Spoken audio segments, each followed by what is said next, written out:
Hey guys, what's going on and welcome back to a new video. Today I'm going to be showing you 5 insanely good tips for designing a better minimalistic logo. If you don't know who I am, I'm Paterson. I'm a logo designer. I've been designing logos for like 6 to 7 however long years, and I upload videos to you guys showing you how I do it and also giving you guys advice. And in this video you're going to hear about 5 ways to design an insanely good minimalistic logo by yourself so you don't have to hire a logo designer if you're running a small company. Now, in order to give you some context, I need to tell you what minimalism is, because a lot of people think minimalism is an art form, but in reality it's not, it's a function. Minimalism is where you take things that are not necessary and get rid of them and only keep what is necessary. Have you ever seen that film of the people who just have like what they need, like 3 pairs of clothes or the same style of clothes, or just like a phone, 1 card for their credit card or whatever, and maybe 1 computer and then a bed, and that's it? Well, that's kind of what minimalism is, but in regards to logo design, it is basically taking away anything you don't need. Now here's 5 tips on how to do that. Tip number 1, kiss. And that doesn't mean to kiss the logo, but that means keep it simple, stupid, but take the stupid off the end. Keeping things simple sounds easy when you first start doing it, but the hardest part in my job of a logo designer is keeping things simple, because as creatives or someone who's starting a new business and you need a logo, then you want to be able to create something mind-blowingly good, something that will wow people. But in reality, you don't really want to emotionally wow people with your logo. Remember, your logo is not an art. It's not an art form. It's not a project.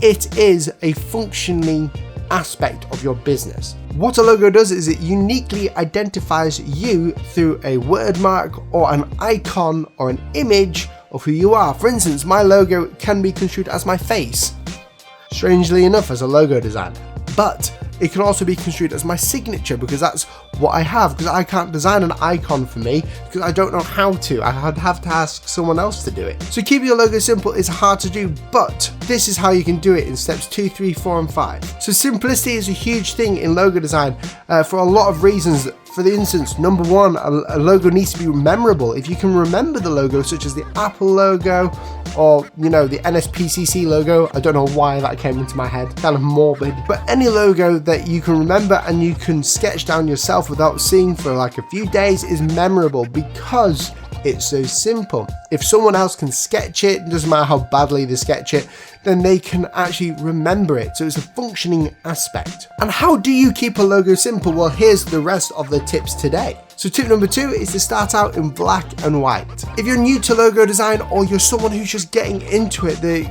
temptation to actually design things in full color will bombard you. Now, this is actually something that I would not recommend doing unless it's a branding image. So if your brand has a specific color, for instance, the Staples logo has a really high red, or the YouTube logo has a really high red. The reason why I'm saying not to start in color is because that's distracting you from the shape. If it works in black and white, which is the most basic of print media and viewing media, then it works in color, hopefully. When you work in black and white, you're looking at positive and negative shapes. You're not looking at shading, you're not looking at gradients, you're not looking at drop shadows. And the reason why you don't want them is because they're unnecessary aspects of a logo to have. So when you start in black and white, you're limiting your options, you're limiting your creativity, and you might think that that sounds a bit different and not very good, but in reality, as a designer, you need to have limitations to work in, because you're not an artist.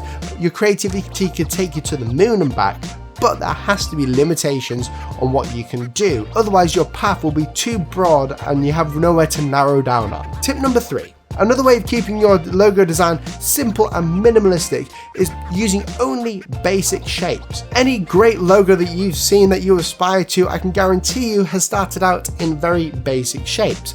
By that I mean geometric shapes like squares, circles, triangles. These 3 shapes are the fundamentals of all logo designs. Whether they're bordered around that, whether they are inspired by that. You can see how the Apple logo was made in like a few different circles. Forgetting about the golden ratio, just use simple shapes. If you use simple shapes and simple shapes only to create your logo, you're gonna have an easier time creating something more minimalistic, because you've used a pattern, you've used a combination of shapes to get a shape. For instance, the Pepsi logo is 1 circle with a bit taken out of it. You could even create another color inside the bit that was taken out of it to create a shaded logo. The point is, it works in all situations, and they used 1 simple shape and then they had a fluid shape in the middle. The Staples logo, which I've talked about previously, is basically a square that's been rounded off and cut in half.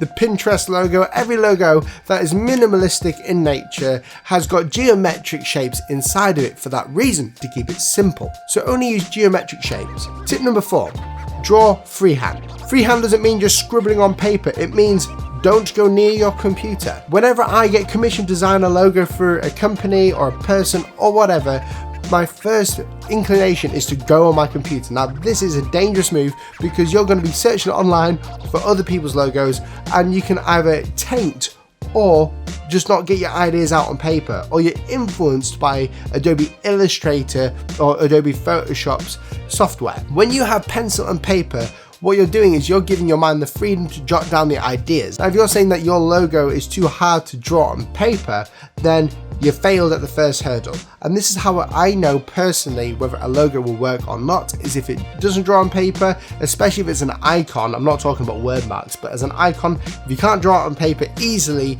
and make it recognizable, and if it doesn't work, then it's not going to work when it's fully done. Think about all the great logos such as the Nike swoosh or the Twitter bird or the Facebook F. All these logos can be drawn on paper very easily. So if you start off on paper using geometric shapes and just sketching them down, spend 10 minutes, get 10 ideas out in 10 minutes, time yourself, you will literally have 10 amazing ideas. Tip number 5 is to use correct proportions. I've talked about this a lot last year in my YouTube channel, but I haven't talked about it enough this year. You've all probably heard of the golden ratio. Now the golden ratio is an amazing thing, or the Fibonacci sequence is an amazing thing for designers across the world. The golden ratio is 1.168, and that is a compositional value of different shapes within shapes. For instance, if you have a circle and you scale it down by 1.168, then you will have a golden ratio scale down. I mean, it goes a lot more in detail with that, but I like to keep things simple on here just for me. But using shapes of similar sizes to each other